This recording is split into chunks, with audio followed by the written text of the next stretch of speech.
Assalamualaikum warahmatullahi wabarakatuh. Welcome back to my channel. Ketemu lagi bersama saya Reski. Dan pada kesempatan kali ini saya ingin membantu teman-teman kita sesama perawat yang akan mengikuti tes CPNS tahun 2024 ini. Semoga ada langkah dan rezeki untuk bisa terangkat juga menjadi CPNS ya teman-teman. Jadi semoga video singkat yang saya akan buat beberapa hari ke depan ini bisa membantu teman-teman dalam menyelesaikan soal terkait kompetensi. Pembahasan keperawatan medikal bedah ini ada berbagai sistem ya teman-teman, ada beberapa sistem. Dan pada kesempatan ini, video pertama ini akan mengulas sedikit tentang sistem pernafasan.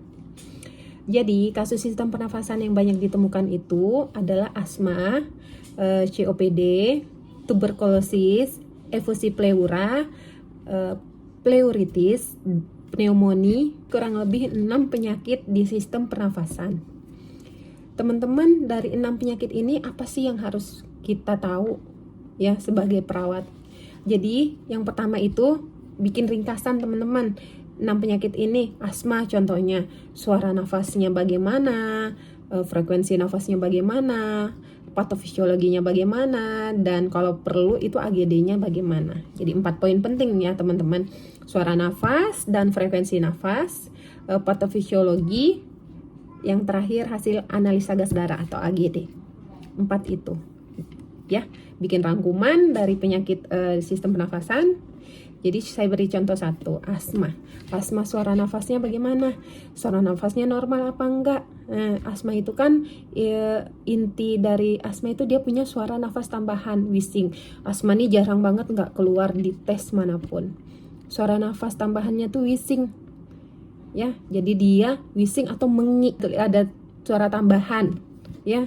Frekuensi nafas bisa naik bisa turun. Jadi untuk naik itu istilahnya takipnu, dan kalau turun beradipnu. Itu juga bisa kalian cari. Patofisiologinya bagaimana? Jadi pencetusnya apa? Contoh dia patofisiologi, jadi faktor alergen membuat saluran nafas menyempit sehingga pasien kesulitan nafas atau bagaimana seterusnya. Bikin ringkasan seperti itu aja, saya nggak bisa ulas karena ini video singkat ya. Terus analisa gas darahnya bagaimana?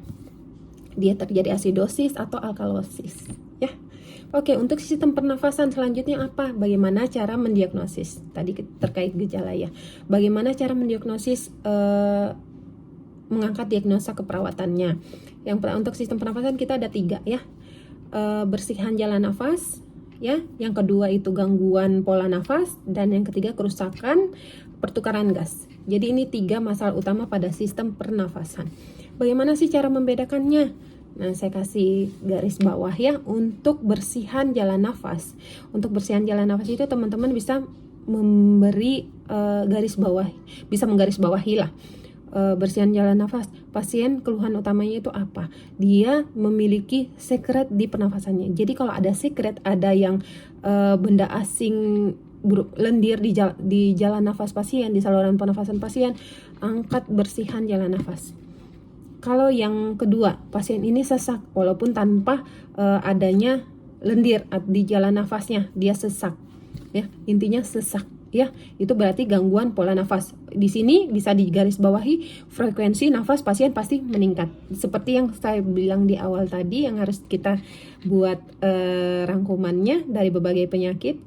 Itu selain suara nafas ya frekuensi nafas ya. Nah, kalau frekuensi nafasnya meningkat tanpa adanya gangguan seperti batuk atau adanya sekret di jalan nafasnya, angkat gangguan pola nafas sebagai masalah utama pasien. Karena pasti yang ditanya selalu itu di soal itu, apa masalah utama? Masalah utama ini diangkat berdasarkan keluhan utama pasien yang mengganggu pasien, paling mengganggu pasien. Terus untuk kerusakan, bagaimana mengangkat kerusakan pertukaran gas.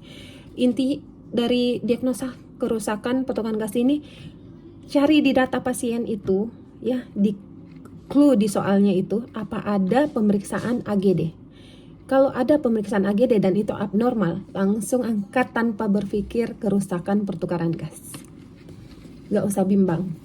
Oke teman-teman, begitu cara membedakan, cara mengangkat 3 diagnosa keperawatan di sistem pernafasan. Oke, terus tadi sudah ya menentukan suara nafas, frekuensi nafas, patuh syari dan AGD. Yang kedua itu kita sudah mendiagnosis sistem pernafasan. Yang ketiga ini melakukan kolaborasi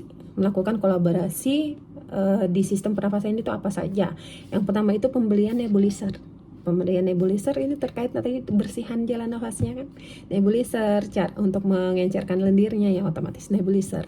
Kalau pada pasien atau section, nah itu juga termasuk section, postural drainase itu kan untuk memudahkan sekret-sekret keluar ya, membantu sekret keluar. Untuk pola nafas, pemberian oksigen. Sesak, pasien-pasien sesak otomatis membutuhkan oksigen tambahan karena dia bisa terjadi hipoksia. Oke, pemberian oksigen ini ada beberapa cara. Pertama itu menggunakan nasal kanul, menggunakan simple mask, menggunakan rebreathing mask, dan yang keempat ini menggunakan non rebreathing mask. Teman-teman juga harus tahu ini perbedaannya apa, ya. Berapa persen tambahan oksigen yang bisa ditambah dengan penggunaan nasal, penggunaan mask, NRM dan RM. Ya, ini saya udah buat videonya. Kalau teman-teman mau lihat ulang ada di sistem respirasi video khusus saya sudah buatkan berapa persentase oksigen yang bisa dinaikkan dengan menggunakan alat-alat tersebut. Oke, di evaluasinya bisa kita lihat masa pernafasan sudah teratasi atau belum. Dan untuk pasien yang mungkin tuberkulosis, evaluasinya itu kepatuhan minum OAT-nya ya, OAT-nya. Terus prosedur pengambilan darah arteri untuk pemeriksaan AGD, pencegahan penularan itu menggunakan etika batuk. Etika batuknya bagaimana? Terus batuk efektif itu seperti apa? Kepatanan drainase WSD dan perawatan WSD ini perlu teman-teman buat rangkuman materi ya terkait dengan sistem pernafasan. Itu aja materi-materi penting yang mungkin bisa saya bantu untuk mengarahkan teman-teman dalam membuat ringkasan pelajarannya. Sampai di sini pembahasan sistem pernafasan. Kedepannya saya akan membahas sistem lainnya terkait keperawatan medikal bedah. Semoga bisa membantu. Kalau ada pertanyaan silahkan cantumkan di kolom komentar.